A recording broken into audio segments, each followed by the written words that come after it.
What's up, everybody? Welcome back. So this video is going to be a little bit different. A while back, a buddy asked me if I would just do a quick garage tour, shop tour. I don't have a shop, so I got a garage. But yeah, over the past couple years, I've acquired a lot of tools. So many that I had to build this extra edition that I'm in right now. So I'm gonna do a quick little tour of all my tools, the shop, and a little bit preview of the 57 I'm building. Maybe I'll lift the cover on my Chevelle. We'll see. And yeah, so let's get to it. So first off, this whole extra room right here that I'm in right now is an addition that I built, that my brother and I built when I ran out of room in my original garage, which we'll get to in a few minutes. It's 12 feet wide up to that post right there, and then from there back it's 10 feet wide. I believe from that spot back it's 8 feet. I think it's 8 feet. And then from here forward, I think it was another 32 feet or something like that. Whatever it was, it gave me an extra 405 square feet of workspace. But as you can see, like, I'm already outgrowing it because I keep buying more tools and building up my business with all the tools and equipment that I need to do this at a high level and have fun with it. So for my tools, starting off, I have my Beverly shear. I wanted one of these for a long time, waited for a long time, seen some on Marketplace, couldn't get to them fast enough, so I just ended up buying one from Mittler Brothers when they took it over. That is the B2. The other day I cut, I believe, 12 gauge with it, maybe even 10 gauge, and it cut it super smooth, nice. Highly recommend one of those things. There's 3 styles. There's the B1, B2, and B3. B3 being the beefiest. This is the mid-grade one. Then I got my downdraft table that I built. I copied almost identical to Justin from the Fabrication series. Even put the Mega Mate on it. But the only difference I did on mine is I put 4 casters on it so I can move it around a lot easier. And you'll notice in my garage, everything, well, most everything is on casters so I can move it around, because I have to move a lot of my tools around to actually use them, because I have limited space. So yeah, this thing works pretty good. Sucks a lot of crap down. I use this for all my grinding. You can see that it's pretty dirty under there. I haven't cleaned it in a while. But yeah. Next I have my JRM planishing hammer. That's one of those tools that I have to pull out whenever I want to use it. But I use that on the stationary stand. And I have actual hoops that I can use on the car, on the vehicles. You've seen me use those, seen it before in some of my posts or my videos, maybe. But yeah. So moving on. A lot of my fixtures for my weld table. My weld table right there, it's a Build Pro. 5/8 holes, 1/2 inch thick slat table. All these slats are removable. I can flip them over if I damage one, or I can buy replacements for it. But all those fixtures are used on this table all the time, along with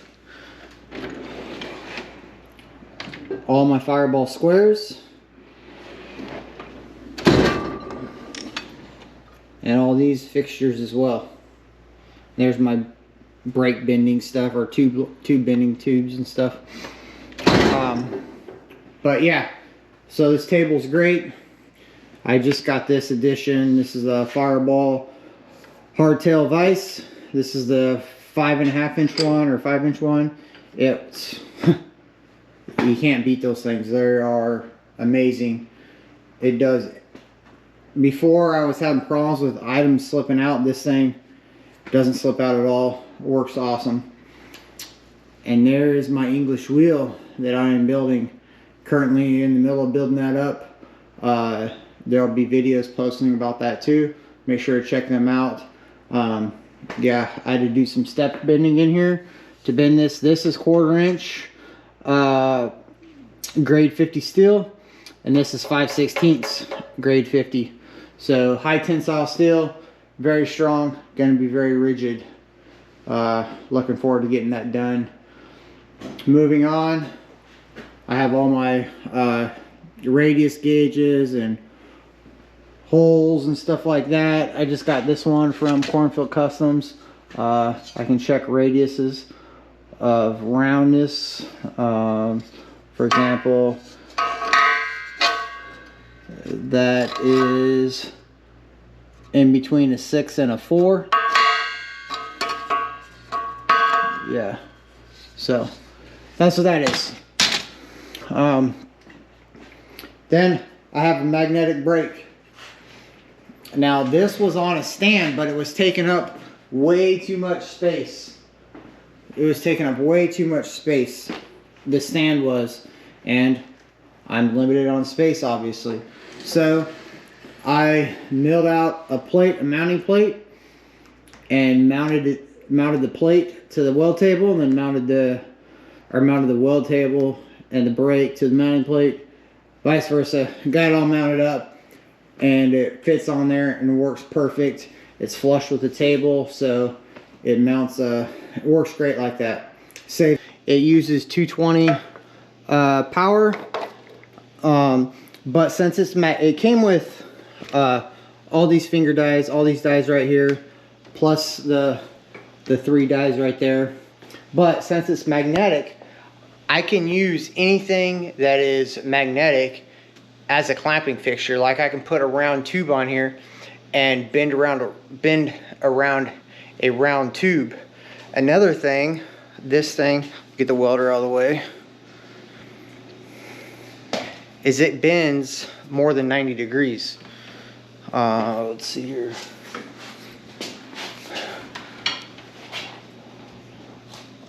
Like that bends all the way over.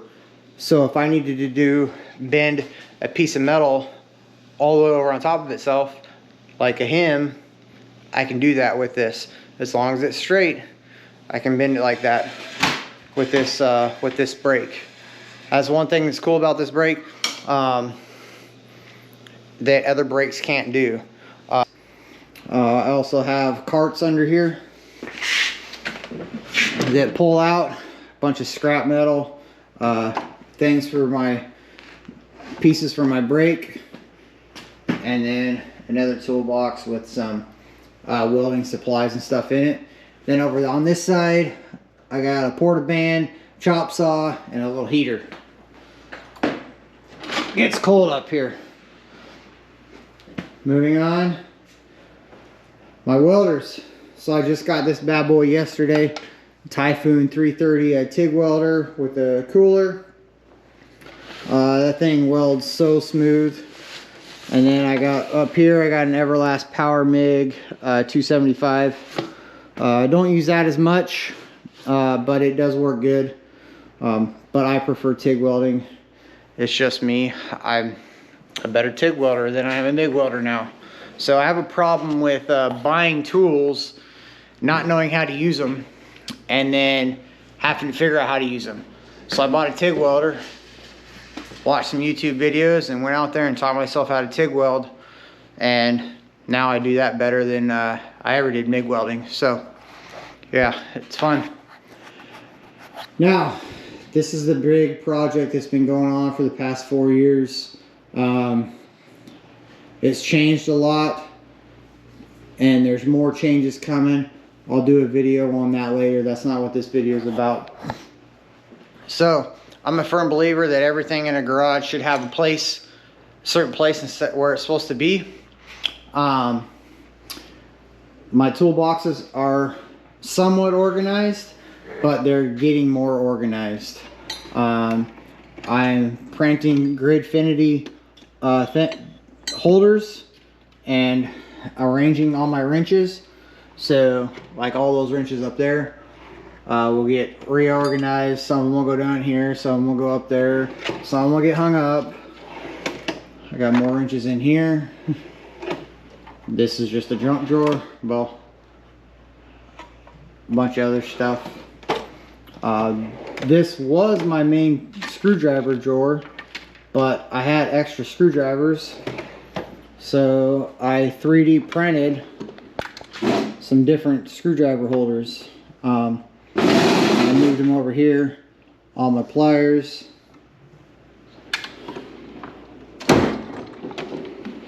all my sockets and ratchets. I'm gotta 3D print some more things.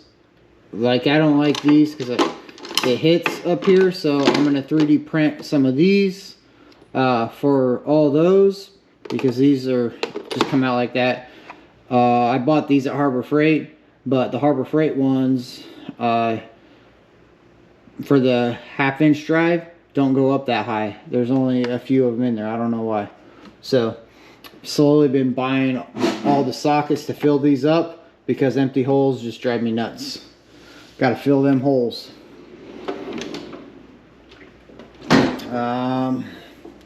What else is over here? More stuff. That's a table for this right here. This right here is a Shape-O-Matic, Sosa Metalworks Shape-O-Matic power hammer. There's a build video on that, a couple of them actually. I have not been able to use it much, or at all really. I haven't had a need to use it yet. I haven't been able to shape anything, but when I'm trying to use it, I keep burning up the belt, so I got to figure out something's going on with that. Like, I don't have the tension loose enough or tight enough or whatnot, but I'll get that figured out when I need to use it. Then I got a shaping stump with some sandbags, some mallets, bossing mallets. Up on this wall, some T-dollies, round T-dollies. I made these clamps right here off of one of Lazzie's videos for holding body panels. I'll have to do a video on that when I use those, because those are really, really cool. They hold the panels, and I plug it into a table, and I don't think it'll fit on the fixture table. I think the holes are, yeah, those are too small for the fixture table, but I have another plate where those go into, and then I clamp these, and this moves and clamp it and hold it in place, and then it clamps onto the body panel. It's really, really cool.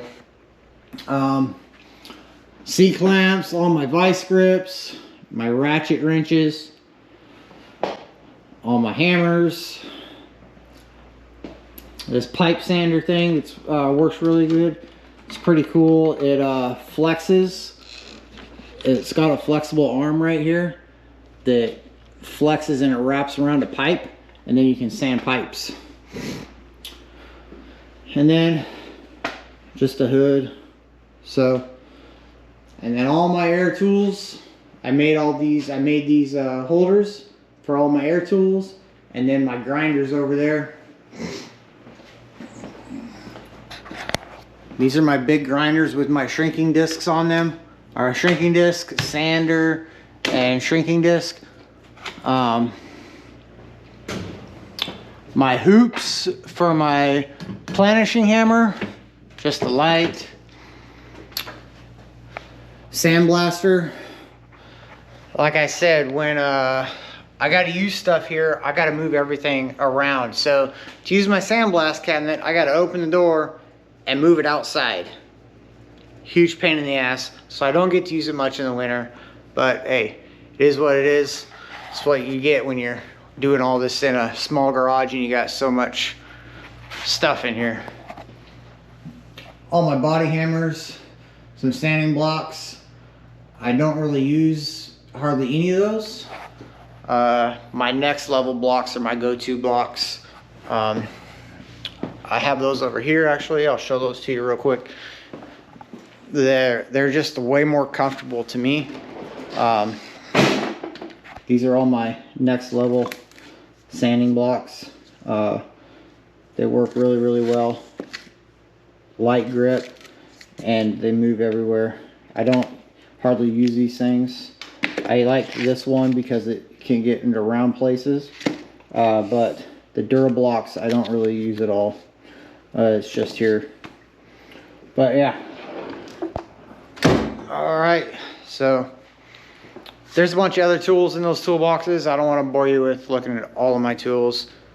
I just showed you the cool drawers that are actually organized, but there's a lot of stuff in there. Moving on to the new garage, or the original garage. So,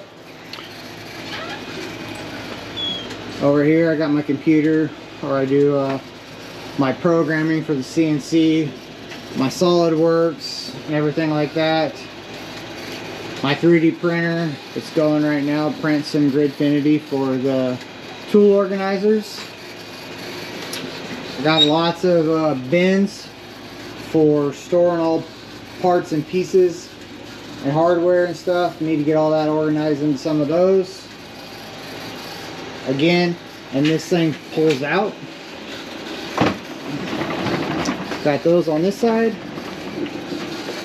Spins around. And got more on that side. So I built this a long time ago. I was in Maryland when I built that, so that had to be 2016. All my dimple dies are right there, and then the Hammer Fab Crater Maker dies. These are pretty cool too. But yeah, I had to buy a special one.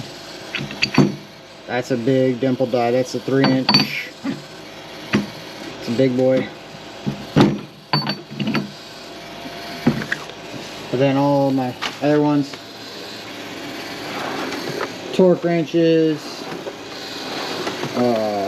some machinist squares, stuff for my lathe,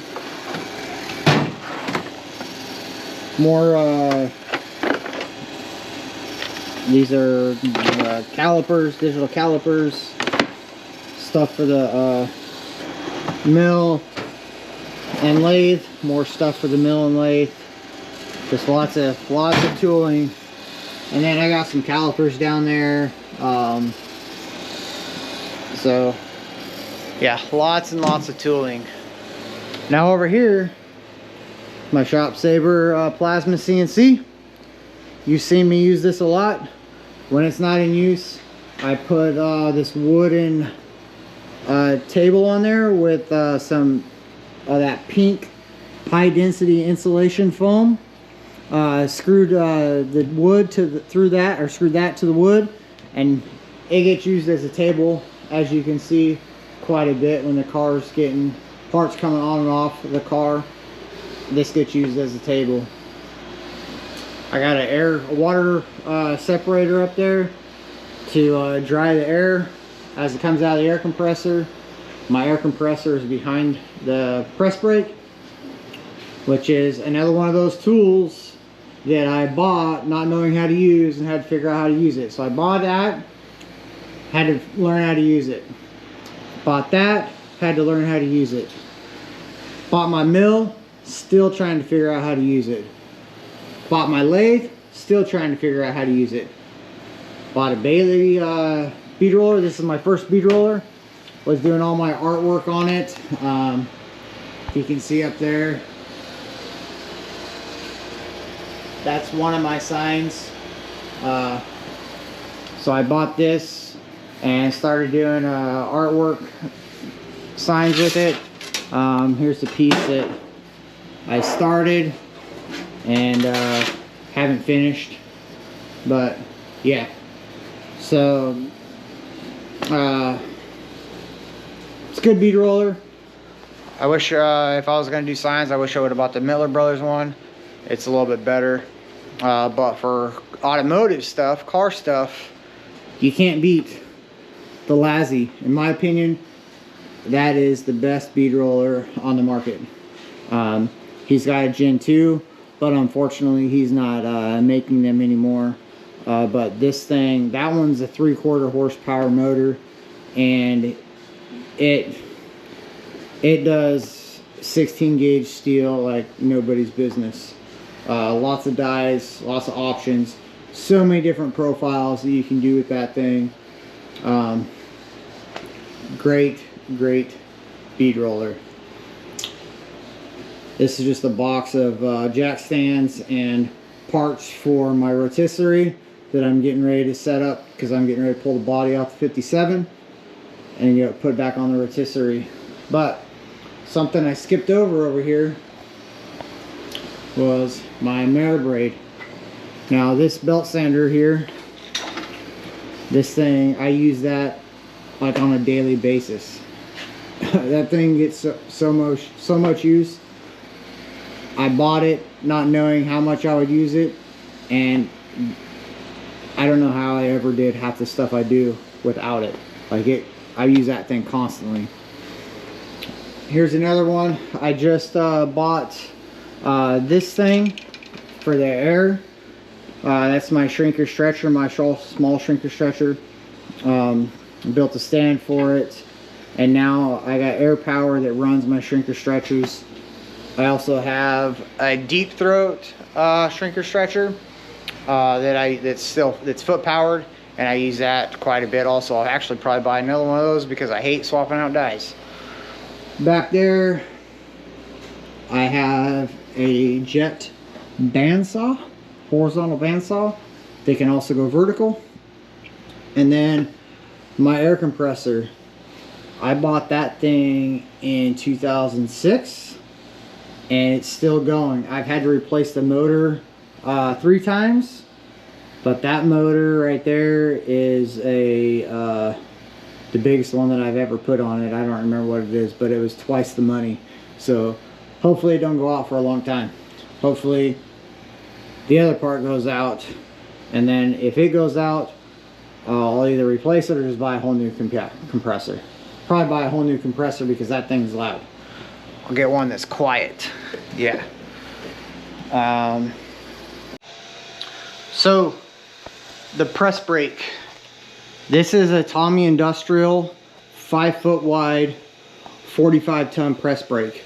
With the lower V's, the tooling that I have, I can do up to 1/4 inch steel because I have a 2 inch, my biggest V down here is 2 inches wide. So this is a square block, obviously, and it's got multiple V's all the way around it. So that's the stock tooling that it comes with. It came with this full length one, this full length one, and then I bought the finger dies. Also, I have more finger dies up there, the rest of them. This is a magnetic square that I use to make sure my materials lined up perfectly from Genuine Metalworks. And then I just got this. This is a laser from Trinity Fabworks. It's a laser that lines up and lines up all the way down for when I'm doing different bends. I used that a lot when I was doing the step bends on the for the English wheel. You'll see that in the English wheel videos. But without that, doing those step bends would have been a huge pain in the ass. But yeah, it's got a 40-gallon hydraulic tank in the back. It is a 3-phase unit, so I had to put a phase converter in there. So that's an American rotary phase converter. There's the motor over there. Converts 3-phase to single phase because I only have single phase in my garage. But like, this machine is really cool. You can see it's really tight in here. Like, I'm having to squeeze around and move everything. But I'll show you this electrical box. And look how nice and organized that is. I wish all my wiring looked like that. That's nice and clean, looks good. But yeah, so I do a lot of bending with this thing. most of my bending. If I want crisp, clean, tight bends, I do it with that. If I gotta bend anything over, you know, bend more than sheet metal, obviously it's gotta be done with that, because my magnetic brake will only do 18 gauge. So speaking of the magnetic brake,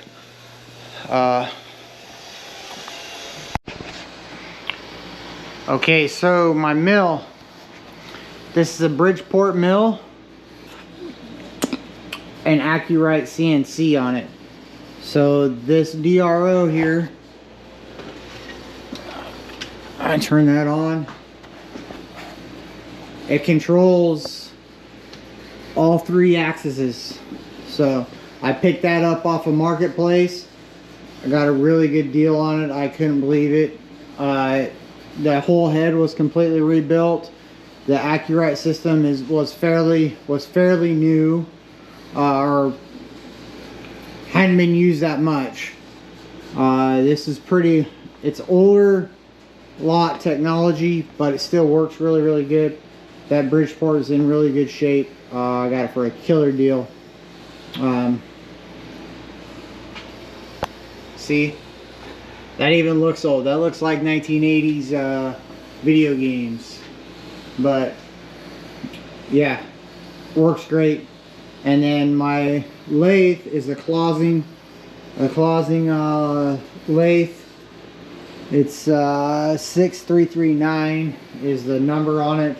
I got that off of Marketplace also. Actually bought that and a Benchmaster little mill. I think I got it for like 2,200 bucks. And then when I bought my Bridgeport, I sold the Benchmaster for I think 900 or 1,000 bucks. So I got the lathe for, you know, maybe 1,000, 1,200 bucks, and works really good. I do wish it was a little bit bigger. Yeah. Oh, so over here, I'll uncover it real quick. I'm gonna do a video on this also later on, because I did an LS swap in this this summer. So I want to do a video on that and talk about some of the things that I've learned and stuff like that. But yeah, I'll do that video later on once it warms up. It's below freezing outside right now, so yeah, it's been cold here. So, but here is my 66 Chevelle that I've had since I was 15 years old, and I'm 42 now. So I've had it for quite a while. Yeah, that's my baby. It gets covered up. It's been getting driven a lot more since I put the LS in it. So when it gets tuned, I'll do another video on it, like I said, and it'll be a lot more fun to drive now. But yeah, so that's it. That's my garage. This is where I spend all my time now. I retired, and now this is what I do. I sit in my garage, play with my tools, buy more tools, try to figure out where I'm gonna put those tools, try to figure out how to learn those tools, how to use them. But yeah, that's it. So hope you enjoyed that. If you got any questions about any of the tools, the equipment, just hit me up on leave a comment, I'll get back to you, or hit me up on Instagram, Facebook, or whatever. But yeah, that's it. Thanks for watching. Catch you on the next one. Don't forget to hit the like, subscribe. Take it easy.